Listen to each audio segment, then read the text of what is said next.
सभी देवियों को मेरा प्रणाम। अगर आपके मायके वाले या फिर ससुराल वाले अगर आपके साथ डोमेस्टिक वायलेंस कर रहे हैं या फिर मारपीट कर रहे हैं या किसी भी तरीके की प्रताड़नाएं आपको झेलनी पड़ रही है उनकी वजह से, और आप फिलहाल अपने रिश्ते को बचाने की कोशिश में हैं और आप कोर्ट कचहरी नहीं जाना चाहती या पुलिस स्टेशन और वुमेन सेल नहीं जाना चाहती, या फिर अगर आप पुलिस स्टेशन और वुमेन सेल जा चुकी हैं लेकिन किसी वजह से आपको उनसे कोई मदद नहीं मिल पाई, तो आप अपने डिस्ट्रिक्ट के वन स्टॉप सेंटर पहुंच जाइए।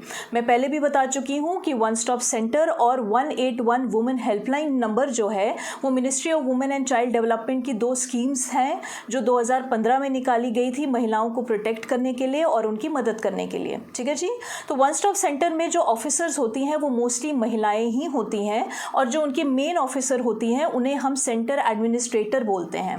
तो जब आप सेंटर एडमिनिस्ट्रेटर के पास पहुंचेंगी वन स्टॉप सेंटर में, वो आपसे एक कंप्लेंट का फॉर्म फिल कराएंगी। अगर आप पढ़ी लिखी हैं आप खुद भी कर सकती हैं, अगर आप पढ़ी लिखी नहीं हैं तो वो खुद फिल करेंगे। आप उनको बताएंगी आपकी समस्या क्या है और फिर बाद में आपके हस्ताक्षर लिए जाएंगे या फिर आपके थंब का इंप्रेशन लिया जाएगा अगर आप पढ़ी लिखी नहीं है तो आपकी कंप्लेंट वहाँ पे दर्ज हो जाएगी।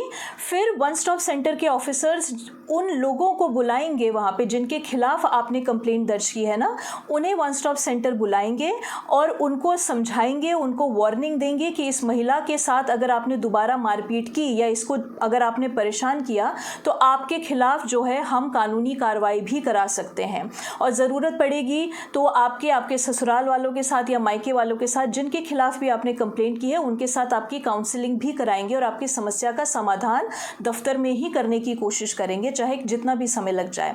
ठीक है जी। अगर तो वो उस वार्निंग से सुधर जाते हैं बहुत अच्छी बात है, अगर वो नहीं सुधरते हैं तो यही वन स्टॉप सेंटर के जो ऑफिसर्स हैं ये आगे की कार्रवाई करने में आपकी मदद करेंगी। जो कोर्ट कचहरी या पुलिस में अगर जाना है तो यही आपकी मदद करेंगे। ठीक है जी। दूसरा फ़ायदा वन स्टॉप सेंटर में कंप्लेंट करने का ये भी होता है कि मान लीजिए कि आज आप उनके खिलाफ कोई एक्शन नहीं लेना चाहती हैं, आप इस मसले को out of the court he settle करना चाहती हैं, लेकिन आगे चल के अगर ये फिर इन्होंने आपके साथ कुछ भी गलत किया, कोई मारपीट की और आपको मजबूरन अगर कोर्ट केस करना पड़ गया, तो फिर यही वन स्टॉप सेंटर में जो आपने कंप्लेंट की है यही आपके लिए सबूत का काम करेगी।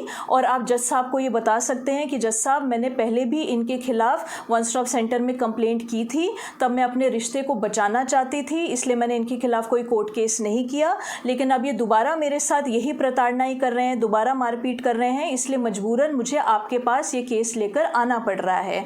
तो वही जो वन स्टॉप सेंटर की कंप्लेंट है वो आपके लिए सबूत का काम करेगी, तो ये भी एक फ़ायदा होता है। ठीक है जी। चलिए प्रणाम।